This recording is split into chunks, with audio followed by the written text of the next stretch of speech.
5G spectrum हासिल करने की होड़ में कौन जीतेगा बाजी, किसके खेमे में आएगा कौन सा और कितना स्पेक्ट्रम बैंड, इसको लेकर एक बार फिर माहौल गर्मा गया है। दिग्गज टेलीकॉम ऑपरेटर्स रिलायंस जियो, भारती एयरटेल और वोडाफोन आइडिया ने 6 जून से होने वाली स्पेक्ट्रम नीलामी के लिए कमर कस ली है।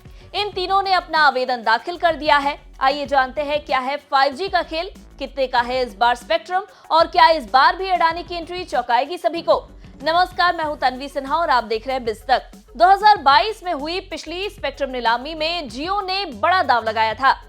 जियो ने सबसे ज्यादा 5G स्पेक्ट्रम पर 88,078 करोड़ रुपए खर्च किए थे। पिछली बार अडानी ग्रुप की कंपनी का नाम अचानक बोली लगाने की लिस्ट में शामिल होने से खूब चर्चाओं में रहा। हालांकि इस बार की नीलामी प्रक्रिया में कोई नया नाम शामिल नहीं हुआ है। इस बार जून से शुरू होने वाली स्पेक्ट्रम नीलामी में बोली लगाने के लिए दिग्गज टेलीकॉम ऑपरेटर्स रिलायंस जियो, भारती एयरटेल और वोडाफोन आइडिया का नाम सामने आया है। इन तीनों कंपनियों ने बोली लगाने के लिए आवेदन कर दिया है। सरकार मोबाइल फोन सेवाओं के लिए 8 स्पेक्ट्रम बैंड की नीलामी करेगी। इसमें 800 megahertz, 900 megahertz, 1800 megahertz, 2100 megahertz, 2300 megahertz, 2500 megahertz, 3300 megahertz और 26 गीगाहर्ट्ज बैंड शामिल है।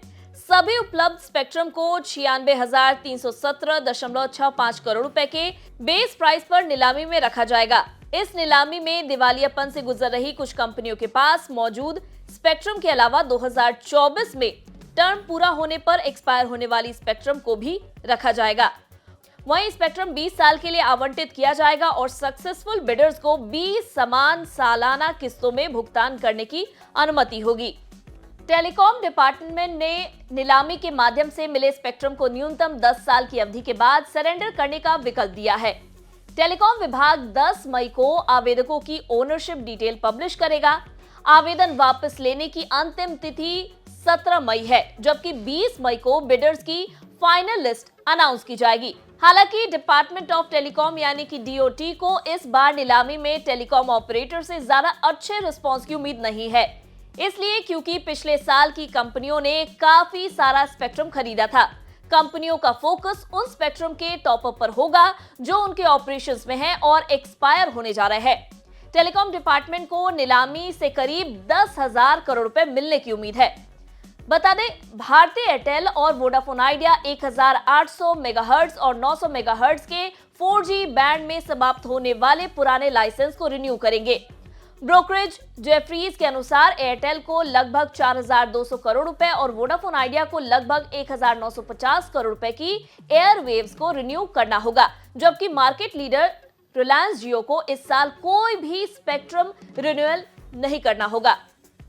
आपने स्पेक्ट्रम का जिक्र तो कई बार सुना है, लेकिन क्या वाकई में आप इसके मायने समझते हैं और ये कैसे काम करता है?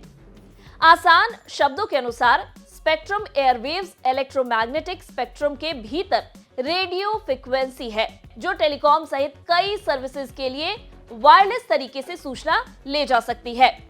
कवरेज और क्षमता बैंड के जरिए ही कोई भी मोबाइल ऑपरेटर ज्यादा से ज्यादा लोगों को जोड़ सकता है और तेज स्पीड उपलब्ध कराता है। ये इलेक्ट्रोमैग्नेटिक स्पेक्ट्रम का एक छोटा रूप है।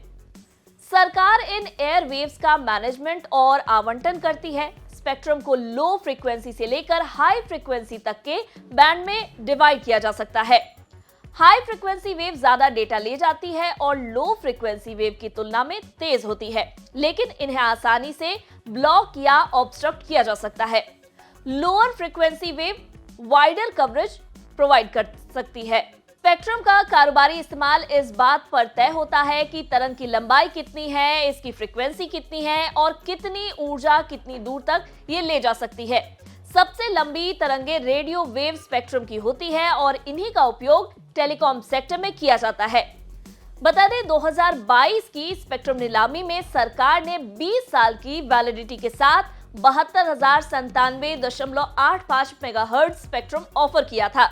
रिलायंस जियो ने 5G स्पेक्ट्रम पर 88,078 करोड़ रुपए खर्च किए थे। इसके बाद एयरटेल ने 43,084 करोड़ रुपए और वोडाफोन आइडिया ने 18,799 करोड़ रुपए खर्च किए थे।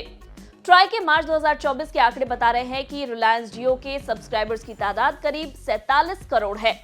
दूसरी ओर एयरटेल के ग्राहकों की तादाद 38.58 करोड़ और वोडाफोन आइडिया के यूजर्स की संख्या करीब 22 करोड़ है। मार्च में जियो को 21.4 लाख नए ग्राहक मिले हैं। एयरटेल के 17.5 लाख ग्राहक बढ़े हैं, जबकि वोडाफोन आइडिया को एक बार फिर से 6,84,550 ग्राहकों का नुकसान हुआ है। वहीं जानकारी के अनुसार मार्च के अंत में रिलायंस जियो ने प्योर 5G यूजर्स के 100 मिलियन का आंकड़ा पार कर लिया है। वहीं इसकी क्लोजेस्ट राइवल भारती एयरटेल ने फिस्कल फोर्थ क्वार्टर की क्लोजिंग 75 मिलियन 5G सब्सक्राइबर्स के साथ की है। अब देखना होगा कि इस बार स्पेक्ट्रम की नीलामी में किसके हाथ क्या लगता है और कौन लगाता है कितने की बोली। अगर ये वीडियो आपको पसंद आया हो तो इसे लाइक और शेयर करना ना भूलें। साथ ही बिजनेस जगत की खबरों से अपडेटेड रहने के लिए बने रहे हमारे साथ और देखते रहे बिज़ तक।